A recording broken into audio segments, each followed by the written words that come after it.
3 বছর আগে আমার একটা ছেলের সাথে রিলেশন হয়। তার নাম রায়হান আর আমার নাম মিম। তার বাড়ি কিশোরগঞ্জ আর আমার বাড়ি কুমিল্লা। পরে আমাদের ভালোই দিন যাচ্ছিল। তখন সে বিদেশ থাকতো। তারপর থেকে হঠাৎ তাকে পুলিশে ধরে। পরে তার সাথে আমার 3 মাস কোনো যোগাযোগ ছিল না, কিন্তু তারপরও আমি তাকে ভুলিনি। প্রতিদিন তাকে SMS দিতাম, তার জন্য অপেক্ষা করতাম। ওর বাড়ি তো মোটামুটি জানতো সবাই। ওর বোনের কাছে অনেক ফোন দিতাম, কান্নাকাটি করতাম, কিন্তু কেউ আমার একটু খবর দেয় না। তারপর ও ফোন দিতাম, তারপরও ফোন দিতাম, কিন্তু কেউই ধরতো না। 3 মাস পর সে দেশে আসে। আইসা আমার সাথে যোগাযোগ করে। অবশ্য কয়েকদিন ভালোই যাচ্ছিল। হঠাৎ কয়েকদিন পর থেকে কেমন জানি ব্যবহার করে। ফোন দেয় না, দিলে ধরে না, আবার ধরলো 2 থেকে 3 মিনিট কথা বলে কেটে দেয়।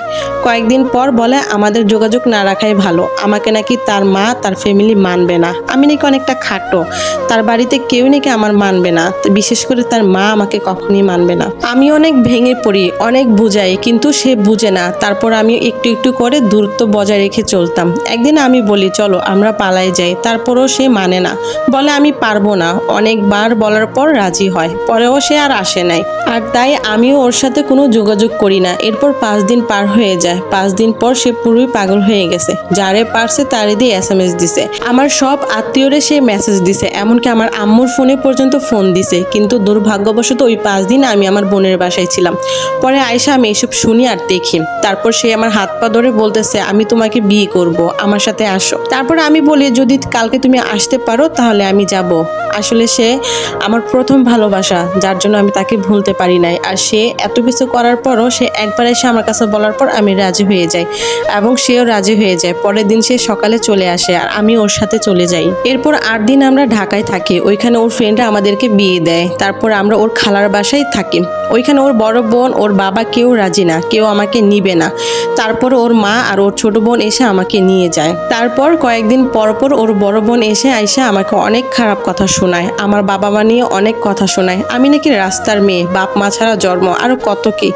তারপর ওকে আমি বলি আমাকে যেখান থেকে নিয়ে আসছেন সেখানে দিয়ে আসেন, আর ও আমাকে নিয়ে বের হতে যায়। তারপর তার মা আটকায়। তারপর কিছুদিন ভালো যাচ্ছে, কিন্তু আমাকে আমার বাড়িতে যেতে দিবে না। আমার ভাইয়ারা আসছে আমাকে দেখার জন্য, তাদের সাথে আমার শ্বশুর অনেক খারাপ ব্যবহার করছে। আমার শ্বশুর বাড়িতে আমার উপর অনেক অত্যাচার করতো। আমার ননাসেরা ওদের সব কাজ আমাকে দিয়ে করাইতো, ওরা কিছুই করতো না। প্লেটটাও পর্যন্ত আয়না ধইরা খাইতো না, সবকিছু আমাকে দিয়ে করাইতো। আমি তাদের সবকিছু করে দিতাম, কিন্তু তারপরও আমি তাদের মন পেতাম না। এরপর একদিন আমার মা আমাকে আনতে যায়, তারা আমাকে দিবে না। তারপর অনেক কাহিনী করে আমার মা আমাকে নিয়ে আসে। আমার বাবার বাড়িতে আসার পর আরও ঝামেলা হয়। তারপর আমার স্বামীকে নিয়ে আমি আমার বাবার বাড়িতে একেবারে চলে আসি। 2 মাস থাকার পর ওর মা বলে আবার বাড়িতে আয়, তারপর সে আমাকে রেখে চলে যায়। এর মধ্যে আমার বেবি পেটে এসে যায়। তারপর 1 মাস যাওয়ার পর ও ছোট বোনের বিয়ে ঠিক হয়। তারপর বলে আমাকে নিতে, কিন্তু ওর বাবা রাজি না, আমাকে আর নিবে না। তারপরও অনেক কিছু করে আমাকে নিয়ে যায়। তারপর থেকে আরো অত্যাচার শুরু হয়। একটা কাজও করতো না তারা, আমাকে মারতো, খাইতে দিত না, ঘুমাইতে দিত না, আমার ওষুধ পর্যন্ত এনে দিত না। আমার মা সবসময় আমাকে টাকা দিত, তারপর সেগুলো দিয়ে আমি আমার নিজের সব খরচ করতাম। তারপরে তাদের অনেক কথা, আমি নাকি এগুলো একা খাই, আমার মার দেওয়ার টাকা নাকি আমি তাদেরকে দিই না। এইগুলা নিয়ে আমার ননাসেরা, আমার ননদেরা অনেক ঝগড়া করতো।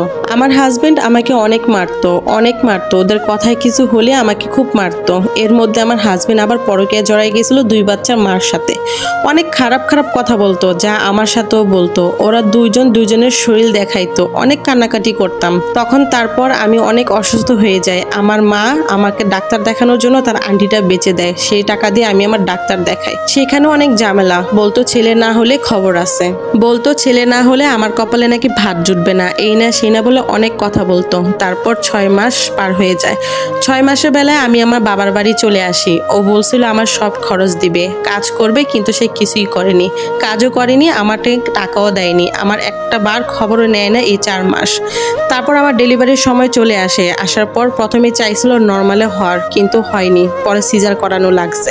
কিন্তু আমার স্বামী একটা টাকাও দেয়নি। টাকা যে দিতে পারবে না এমন কোনো ব্যাপার না, কিন্তু তারা দেয় নাই। তারপর আমার সন্তানকে নিয়ে আমার বাবার বাড়িতে আসি। আসার পর আমার মা অনেক বড় অনুষ্ঠান করে, কিন্তু আমার শ্বশুর বাড়ি থেকে কেউই আসেনি। আমার স্বামী, আমার শাশুড়ি, তারা কেউই আসেনি দেখার জন্য। তারপর ওনার বিদেশের কথা বলে 2 মাস পর আমাকে নিয়ে যায়। এর আগে ওইখানে গিয়ে বাড়ি বাড়ি ড্যাক উঠায় আমার শিলির সমস্যা হয়ে যায়। ওর মা আমাকে বলে আমি নাকি ঢং করি, ডাক্তার দেখাইতো না। ডাক্তারের কাছে নিয়েও যাইতো না। তারপর আমার মা আমাকে নিয়ে যায় ডাক্তারের কাছে, আমাকে ভালো করে।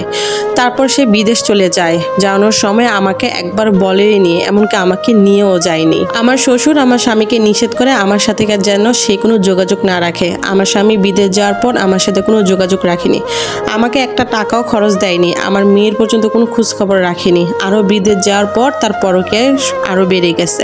এবং আমি যদি শ্বশুর বাড়িতে থাকি তখন তাদের অত্যাচার এত পরিমাণ থাকে যেগুলো আমি সহ্য করতে পারতাম না। এরপর আমার মেয়ে হয়েছে এখন 15 মাস, আর এর কোনো খোঁজখবরই নেই, সে নেয় না। বাড়িতে ফোন দিলে একটু দেখি, এই আর কি, এছাড়া আর কিচ্ছুই না। সে আমার কোনো ভরণ পোষণ কিচ্ছুই নেয় না। আমি এখন কি করতে পারি আপনারাই বলেন। এতক্ষণ যে স্টোরিটা শুনছেন এটা একটা আপুর, আমি জানি না এখানে কি বলতে পারবো। যদি আপনাদের কোনো সাজেশন থাকে আপনারা সেটা বলেন।